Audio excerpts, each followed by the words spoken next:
कल वाले टॉपिक में किसी को कोई प्रॉब्लम तो नहीं है? क्लियर है सबको? तो रहते नेक्स्ट लिखो सारा स्कूल।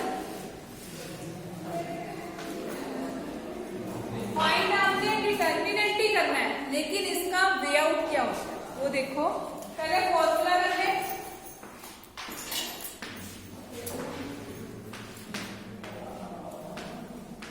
तो ये दोनों ना अपनी सीट पे खड़े हो जाते, बैठना चाहे लास्ट तक खड़े। AHG HBF GFC way out क्या है करने का वो देखो।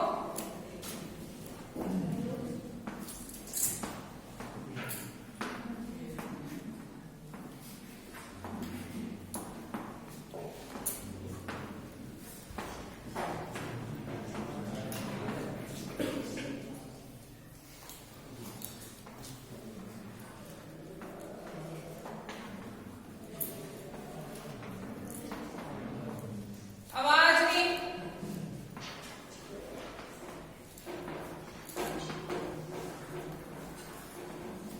देखो सारे स्कूल में करना क्या है, ये फॉर्मूला लिखने का वे आउट है। जब सम करोगे पता चल जाएगा। जो भी आपको डिटर्मिनेंट दिया हुआ है, जो वैल्यूज हैं, ठीक है, उन सबको आपने एज इट इज लिख लेना।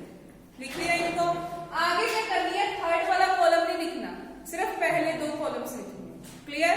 पहले तीनों लिख लिए जो आपको गिवन है। नेक्स्ट में क्या करना है, पहले दो कॉलम लिखने हैं, थर्ड कॉलम नहीं लिखना। बैठो दोनों, ठीक है। अब इनको सॉल्व कैसे करना है, ये एरो सीधा है, ये वाला भी सीधा एरो है, नेक्स्ट वाला भी सीधा। क्लियर? जब हमने रिवर्स चलना है ना तो ये नेगेटिव साइन है। क्लियर? बाकी साइन क्या होंगे आपके, पॉजिटिव। ये पॉजिटिव, ये नेगेटिव। बिकॉज देखो इसमें से क्लॉकवाइज भी चल रहे हैं और एंटी क्लॉकवाइज भी चल रहे हैं। अब इनको मल्टीप्लाई करो, ABC। नेक्स्ट क्या आ रहा है देखो, HFG। ये क्या बन गया, FGH। नेक्स्ट देखो FGH minus BG square minus AF square minus CH square. जब सम करेंगे ना तो सिंपल लगेगा। अभी ये जर्नल लिखा है इसलिए आपको लग रहा है। जैसे देखो जो आपको वैल्यूज दी हुई है, वैल्यूज को आपने एज इट इज लिख दिया। आगे क्या करना है, हमारे पास टोटल 5 कॉलम्स हैं, ठीक है। 3 तो आपने लिख दिए, जो बाकी 2 कॉलम है वो आपने फर्स्ट और सेकंड लिखे। क्लियर? फिर आपने मल्टीप्लाई कैसे करना है, ये रहा multiply, this one multiply and this one time हो गया क्लॉकवाइज। अब एंटी क्लॉकवाइज चल रहा है तो एंटी क्लॉकवाइज देखो उल्टा चलो। ये रहा आपके पास, नेक्स्ट ये टर्म रही और ये टर्म। क्लियर? यहाँ पे देखो ABC लिख दिया। नेक्स्ट क्या रहा है, FGH। नेक्स्ट देखो GHF, मतलब FGH ही है। क्लॉकवाइज हो गया। अब एंटी क्लॉकवाइज करना है तो एंटी क्लॉकवाइज के ऊपर कौन सा साइन आ रहा है, माइनस। ये देखो GBG। जब आप इनको मल्टीप्लाई करोगे, G को G से मल्टीप्लाई किया, वो क्या हो गया, G स्क्वायर। मतलब कितना आया, BG स्क्वायर। एंटी क्लॉक है तो साइन कौन सा आना है, माइनस। नेक्स्ट चेक करो AFF, तो ये क्या आ गया आपके पास, माइनस AF स्क्वायर। नेक्स्ट क्या है, HHC means H square and C, तो ये क्या बन गया, माइनस CH स्क्वायर। इसके बाद एक स्टेप और लिख लो, ये तो एज इट इज आएगा। यहाँ पे देखो FGH प्लस FGH कितने टाइम्स है, 2 टाइम्स। तो ये कितना हो गया, ABC plus 2FGH minus BG square minus AF square minus CH square. Note down कर लो। अगर तो पेपर में मेंशन है कि ये इसी रूल से सम करना है, then you have to solve this method. Otherwise आप डिटर्मिनेंट, जैसे हमने कर लिया था ना प्लस माइनस प्लस वाला, तो एज इट इज वैसे भी कर सकते हो। स्पेशल मेंशन लिखा है तो फिर ये वाला रूल लगाना है, नहीं तो नहीं लगाने की जरूरत। सिंपल मेथड से करो। एक इसका सम करना है, उससे ज्यादा क्लियर हो जाएगा।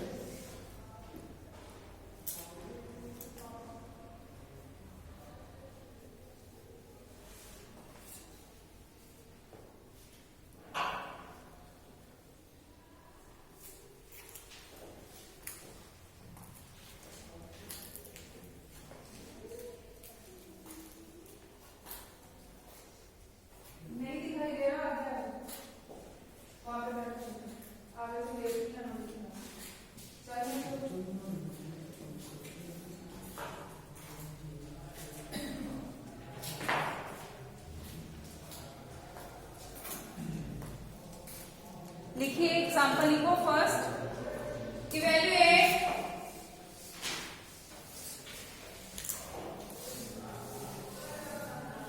वैसे ध्यान से समझना क्योंकि ये सब कोई 2 मार्क्स में नहीं आना, या 4 मार्क्स में आएगा या 5 मार्क्स में आएगा, ठीक है।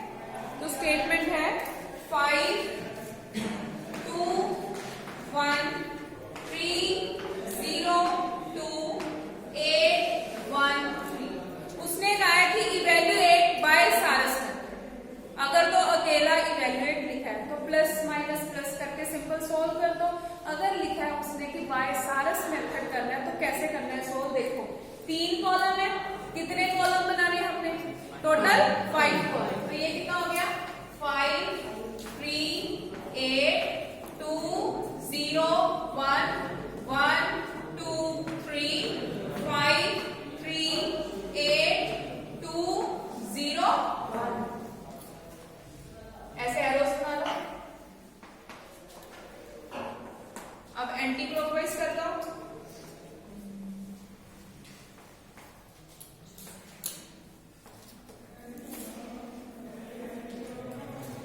देखो सीधे एरो का मतलब पॉजिटिव, उल्टे एरो का मतलब नेगेटिव।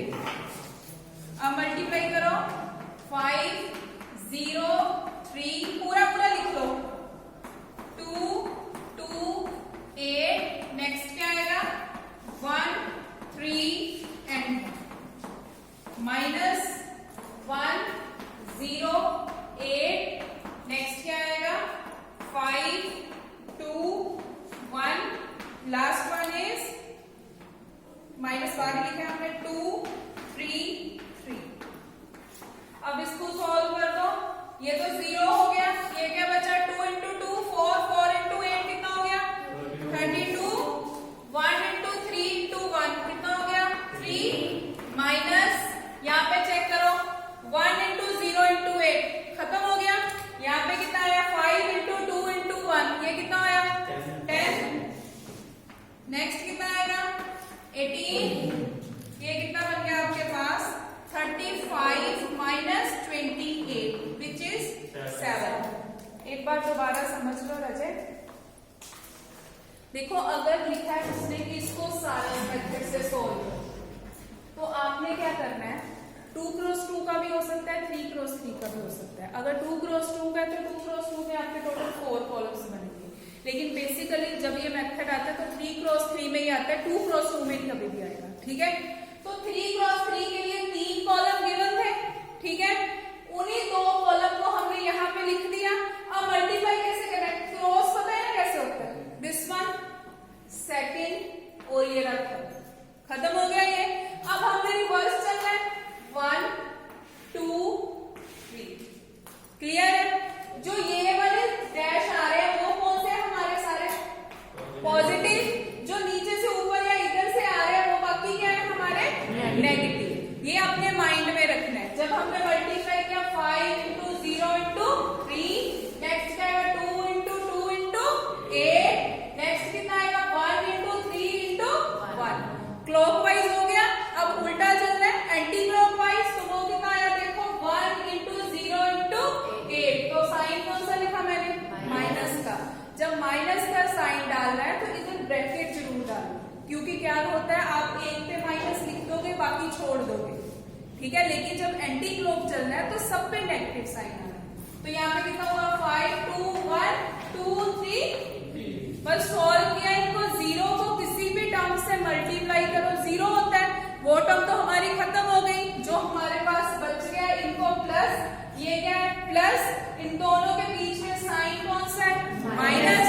सॉल्व किया इसको 35 माइनस 28 प्लस माइनस माइनस 35 में से 28 के कितने आ गए 7।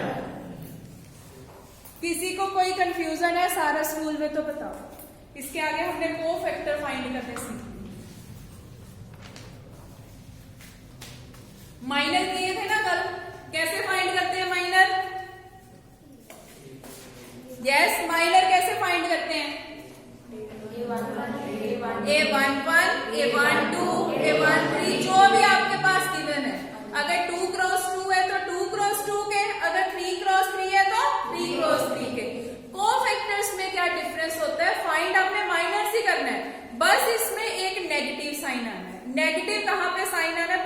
समझ लो फिर करते हैं हम सब।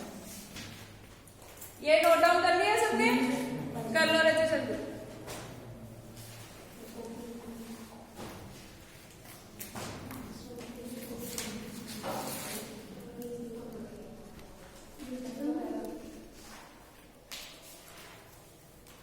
एक आपकी असाइनमेंट अभी पेंडिंग पड़ी है कॉम्प्लेक्स नंबर और पार्शियल फ्रैक्शन की, वो मैं ग्रुप में डाल दूंगी, सॉल्व कर लेना उसको। अगर कोई क्वेश्चन नहीं समझ आएगा वो पूछ लेना। छुट्टियां आ रही ना दिवाली की, तो उसमें सारे कवर अप कर लेना। एक जने नहीं करनी है सारे ने करनी है।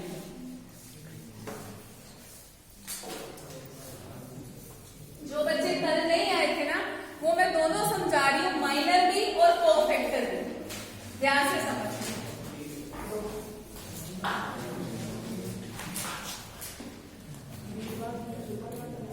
देखो हमारे पास मैट्रिक्स होती है A11, मैं पहले 2 क्रॉस 2 समझा रही हूँ, तो ध्यान से समझना जो नहीं प्रेजेंट है। A11, A12, A21, A22। सबसे पहले ये मैट्रिक्स कितने बाय कितने की है? 2 cross 2, because 2 rows and 2 columns. अब इसी समय अगर हमने माइनर फाइंड करनी है, माइनर कैसे फाइंड करते हैं? A11, इसके साथ कोई भी एक एग्जांपल ले लो, मैं ये ले लूं 3 - 4 2 7। क्लियर? अब देखो A11, ये मैंने आपको बताया था ना, फर्स्ट नंबर क्या होती है? सेकंड नंबर क्या होता है? Column. Column means first row first column, तो फर्स्ट रो फर्स्ट कॉलम क्या बचा? 7। इसका आंसर कितना आया? 7। क्लियर? नेक्स्ट है A12। A12 का मतलब फर्स्ट रो सेकंड कॉलम, तो फर्स्ट रो सेकंड कॉलम क्या बचा आपके पास? 2। Next is A13। 13 का मतलब फर्स्ट रो, सॉरी 13 नहीं, 21। Clear? Second row first column क्या बचा आपके पास? Next is A22। Second row second column कितना बचा? 3। समझ आया? दोबारा देखो, A11 माइनर कैसे फाइंड करना है? 11 का मतलब हमने फर्स्ट रो फर्स्ट कॉलम, अगर आप इन दोनों को छोड़ते हो तो क्या बचा? 7। क्लियर? अब नेक्स्ट है A12। A12 का मतलब फर्स्ट रो सेकंड कॉलम क्या बचा? 2। ये लिख दिया आपने। Next A21। A21 का मतलब सेकंड रो फर्स्ट कॉलम क्या बचा? -4। क्लियर? 22 का मतलब सेकंड रो सेकंड कॉलम कितना आंसर आया? 3। Clear minus? 2 क्रॉस 2 के। अब इसी सम में मान लो मैंने कोफैक्टर फाइंड करना है।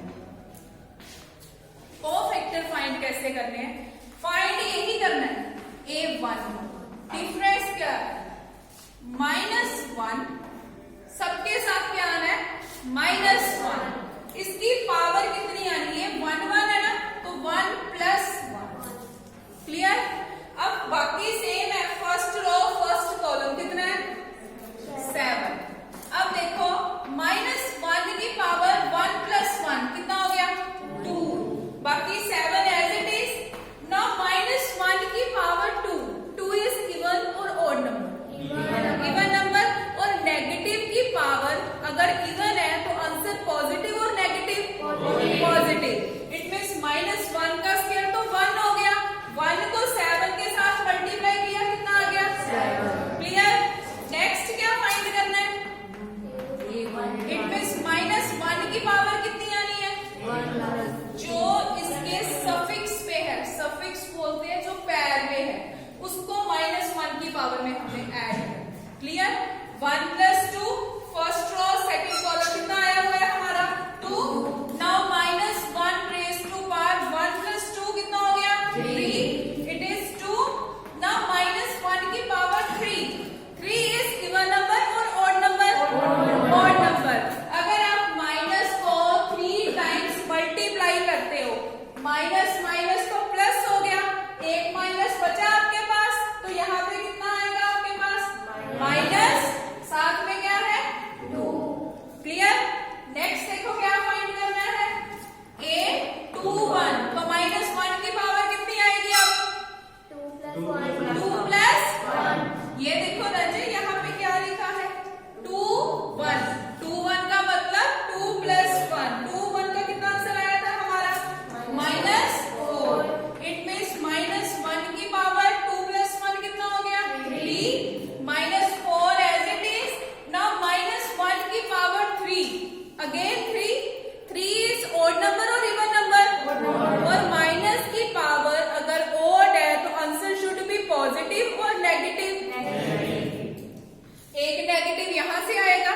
ये भी -4 है, तो -1 इंटू -4 कितना आंसर आ गया?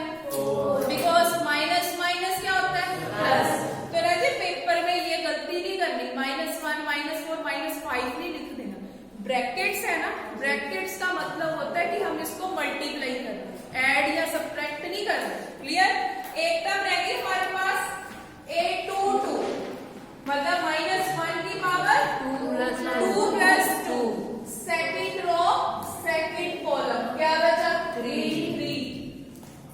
2 प्लस 2 कितना हो गया? 4 -1 की पावर 4। ये 3 as it is. 4 is the even number और ऑड नंबर? Even number. तो ये पॉजिटिव आएगा। आंसर कितना आया? 3। इट मींस हमारा आंसर आया A11 कितना आया? 7। A12 कितना आया? -2। नेक्स्ट कितना आया? 4 3। ये आंसर नोट डाउन कर लो।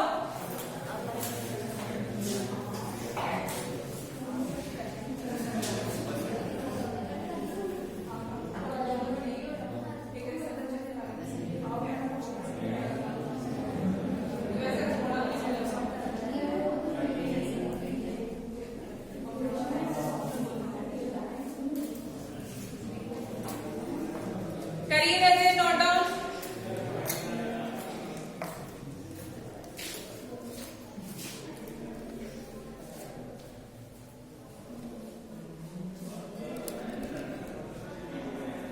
किसी स्टेप में कोई कंफ्यूजन है तो बताओ, जो नहीं समझ आया कोफैक्टर का।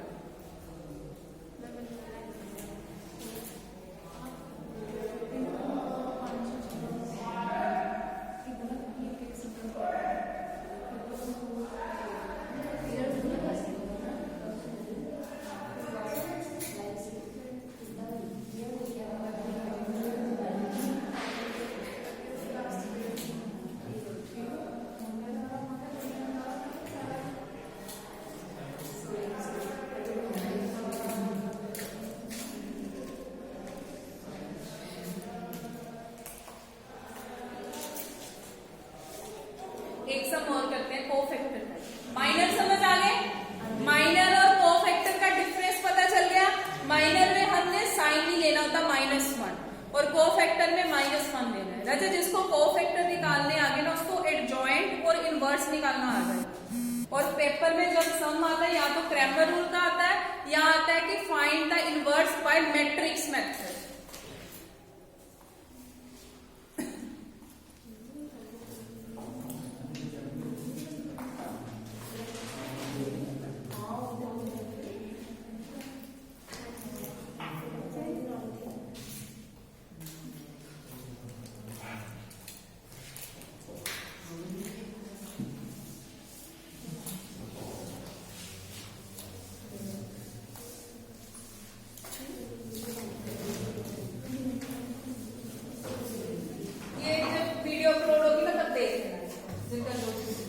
वैसे ट्राई करो खुद करने, अगर समझ आया है।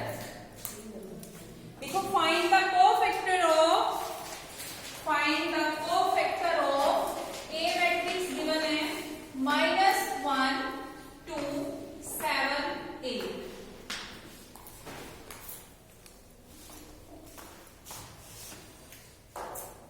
पेपर में ये सम आया, find the cofactor of this matrix. 2 cross 2 matrix, तो हमने क्या फाइंड करना है? A11 A12 A21 A22 ये लिख के रख दिया करो, तभी आपको याद रहेगा कि हमने फाइंड क्या करना है। अब जब स्टार्ट करना है तो आपने लिखना है कोफैक्टर ऑफ A11। क्लियर है जी? कोफैक्टर ऑफ A11 11 है, कोफैक्टर निकाल रहे हैं -1 तो आना ही आना। इसकी पावर कितनी आनी है? 1 प्लस 1। नाउ 1 का मतलब फर्स्ट रो फर्स्ट कॉलम। कोई बताएगा first row first column skip करके क्या बचा? 8। Now -1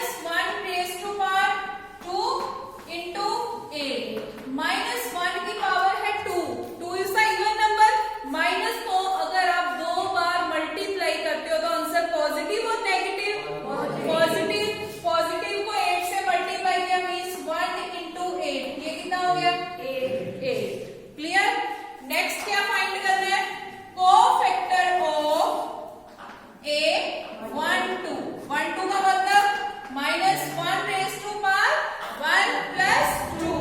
Now first row, second column. First row, second column. कितना आया? 7. Now minus 1 raised to power 1 plus 2 कितना हो गया? 3 into 7. Minus 1 की पावर 3. आंसर पॉजिटिव और नेगेटिव? नेगेटिव. मतलब minus 1 into 7. minus 1 को 7 से हम अगर मल्टीप्लाई करते हो तो आंसर कितना आया? minus 7. नेक्स्ट कितना है? Cofactor of A21. Now minus 1 की पावर कितनी आएगी? 2 plus 1. हाँ जी बताओ, सेकेंड रो और फर्स्ट कॉलम स्किप करके कितना बचा? 2 plus 1 कितना हो गया? 3 नेगेटिव और पॉजिटिव? नेगेटिव. तो minus 1 into 2 आंसर कितना आया? -2. नेक्स्ट क्या फाइंड करना है? Cofactor of A22. minus 1 raised to power 2 plus 2. 2 का मतलब second row second column. Second row second column. क्या बचा? -1. नाउ -1 की power 4 into -1. 4 is the even number और ऑड नंबर? Even number. अगर आप नेगेटिव को 4 टाइम्स मल्टीप्लाई करते हो तो आंसर शुड बी पॉजिटिव और नेगेटिव? पॉजिटिव. मीन्स ये क्या बना आपके पास? 1 into -1 कितना आ गया? -1. क्लियर? कोफैक्टर्स आ गए, इसमें वैल्यूज पुट कर दो. A11 कितना आया आपका? A12 कितना आया? -7. नेक्स्ट कितना आया? -2. लास्ट वन कितना आया? अगर कोई कंफ्यूजन है तो अभी बता दो कोफैक्टर्स. ये मैट्रिसेस का बेस है 2 क्रॉस 2 का.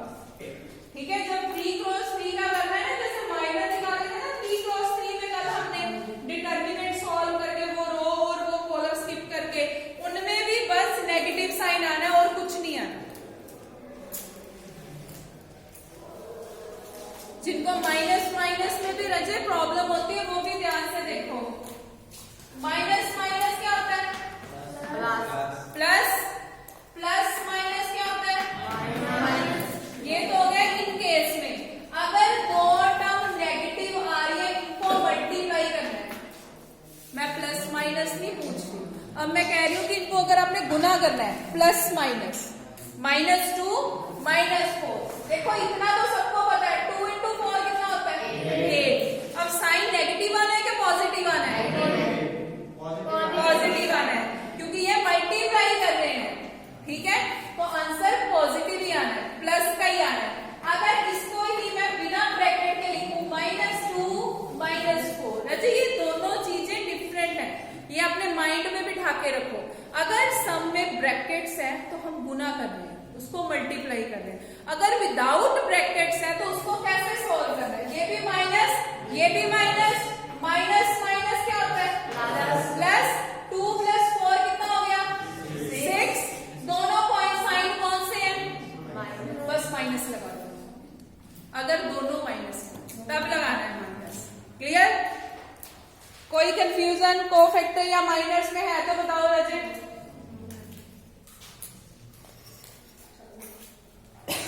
एक सम दे रही हूं आपको करने के लिए, कोफैक्टर का वो करो.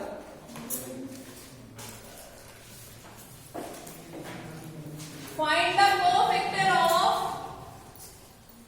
1 -2 -3 4. 1 -2 -3 4. चलिए करते इसको. इसका एक इजी वे आउट भी है, शॉर्टकट.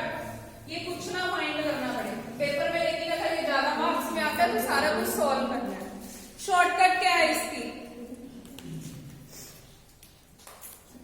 आपने क्या करना है? मैट्रिसेस बना ली, उल्टा लिख दो. 4 -3 -2 1 माइनस आ गया. ठीक है, ये सिर्फ 2 क्रॉस 2 में है, 3 क्रॉस 3 में नहीं है. ठीक है, क्या लिखना है? उल्टा चलो. 4 -3 -2 1 सॉल्व हो गया.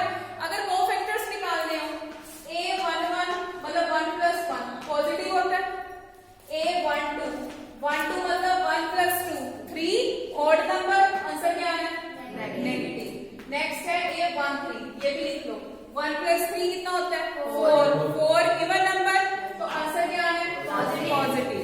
Next is A21, 2 plus 1 3, answer negative.